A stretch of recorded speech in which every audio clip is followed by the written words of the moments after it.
From the star-spanning devastation of the Word of Blake arose the Republic of the Sphere, a new nation dedicated to breaking the centuries-long cycle of warfare plaguing the Inner Sphere and creating new innovation and prosperity for all. The ideals of the Republic worked for a time. Then, in 3132, hyperpulse generators across thousands of worlds went offline, enveloping the Inner Sphere in silence. Paranoia and opportunism ran rampant as age-old hostilities reignited and chaos ruled the day. The Republic, the grand experiment in hope, was torn asunder by hostile forces on every side. The Republic era, better known as the Dark Age, was a time of upheaval and opportunity. Fortunes rose and fell, nations crumbled and others reconstituted. And at the center of the whirlwind lay Terra, the crown jewel of the Republic, a prize waiting for the warrior strong enough to seize it. When FASA closed up shop in the year 2000 and WizKids took over the IP shortly after, I remember being wary but largely disinterested. When I learned about the MechWarrior Dark Age collectible miniature game, I rolled my eyes and moved on, assuming that the Battletech portion of my gaming days was likely over. I was in the midst of college at that point, and most of my free time was devoted to playing the Half-Life mod Counter-Strike. I don't recall a specific day that it was done, but the Battletech books and mechs were packed up and sat in storage for close to 2 decades. I think I read the first Dark Age novel by Michael Stackpole, but I don't recall being interested, because by that point I'd already decided the era change wasn't for me. I began playing Battletech in the early 1990s after my brother brought home the 2nd edition box set. It was shortly after that we discovered the clans were a thing, and I invested my saved up money into the medium Omnimech Ral Partha box and purchased the Jade Falcon sourcebook. Even after I unpacked the Battletech box from storage shortly before Catalyst's first Kickstarter, I put very little effort into finding out what happened in the Battletech universe after roughly 3058. By that point, the prevailing opinion across many forums and social media Battletech groups was that the murderous actions of the Word of Blake and the time after, generally referred to as the Dark Age, wasn't great and could be largely ignored. Now, as the game's story has progressed into the Ill-Clan era, I find myself increasingly curious about what I missed in the century between the initial clan invasion and the fall of Terra to Clan Wolf in 3151. I have to put some effort into procuring some of the earlier source books like Dawn of the J-Word. Sorry, I don't want YouTube's algorithm to get angry at me. And I'm going to get caught up so that the Dark Age won't be a glaring black hole of self-imposed ignorance. The first step in this process for the channel was to take a look at the Battletech Dark Age Technical Readout. Much like the previous technical readout I reviewed, this is a compilation tome that includes some of the best hits, as it were, from various other past sources, including technical readouts going all the way back to 3075. It's all good to me, as I haven't seen any of the previous books.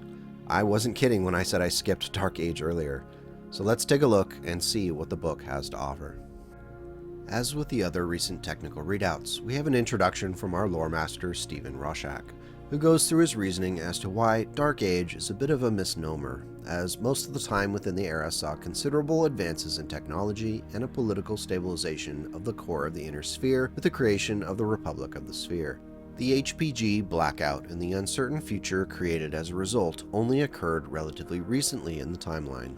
You can choose to accept this argument or not. Until I know more about the era from reading more materials, I'll have to take Rorschach at his word.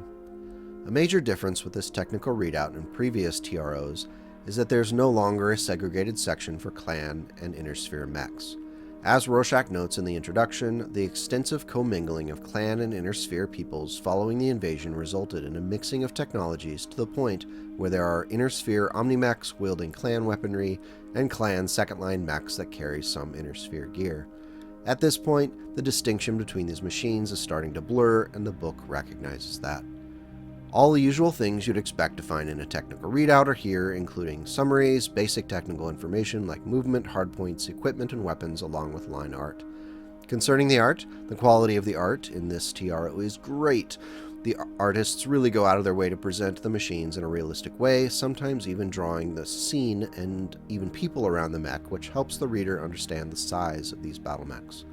One of the major reasons why I still buy TROs is for the art. so I appreciate that the art is maturing for these new drawings of Dark Age mechs. If you're concerned, it's not just a book full of industrial mechs with medium lasers grafted onto their arms. If you're still traumatized by the WizKids tabletop game, there's not much of that to be seen in this TRO besides a couple of industrial mech designs. Many of the mechs contained within show up in the Ilklan era novels, including the Jade Falcon totem mechs like Malvina Hazen's Shrike and Alaric Ward's Savage Wolf. Now I want to take some time to highlight a couple of mechs that stood out to me with some really awesome art and that I didn't even know existed until I opened up this technical readout. The first is the Gyun, which is a 20-ton inner sphere omnimech created by the Capellans for various rear line and garrison duties. It has all the technological bells and whistles, including endosteel frame, an XL engine, and double heatsinks, which give the mech 10 tons of pod space for weapons. Its primary configuration includes a plasma rifle and 20 rounds, and 2 AR medium lasers. The trade-off for having so much weight devoted to weaponry is that it's slow, only moving 86 kilometers per hour at top speed and having a very minimal armor. What the Gyun offers commanders is a heavy-hitting light mech that can be modified to meet a specific need in a relatively short time frame. Plus, would you look at that art? Looks like the Locust that never skips arm or leg day down at the gym. Another fun example of a mech with great art is the Calliope, which is a 40-ton mech created by the Magistracy as a garrison mech similar to the role of the Gyun. It was sold to mercenary companies and states allied with the Magistracy, which helped build its reputation as a solid pick for garrison duties. The MML-9 and plasma rifle give the mech flexibility in putting fire downfield, though its reliance on ammo complicates those long engagements. A third example of a really great entry in this TRO is the Shadowcat 2. At 60 tons, this mech is the next step in what was already a versatile mech design. It swaps the Gauss rifle on the original with a Hyper Assault Gauss 20 with 2 tons of ammo. Twin LRM-10s and an ER medium laser round out the mech's weaponry, allowing it to hit hard from a distance. The 6 tons invested into jump jets give the mech longevity and added flexibility on the battlefield. There are plenty of other interesting designs in this technical readout, both brand new and upgrades from existing mechs.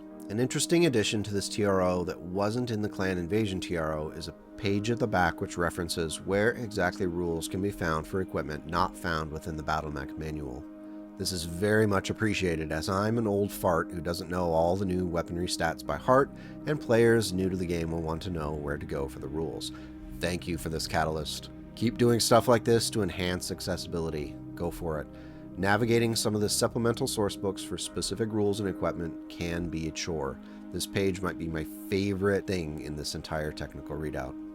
So the big question is, should I buy this?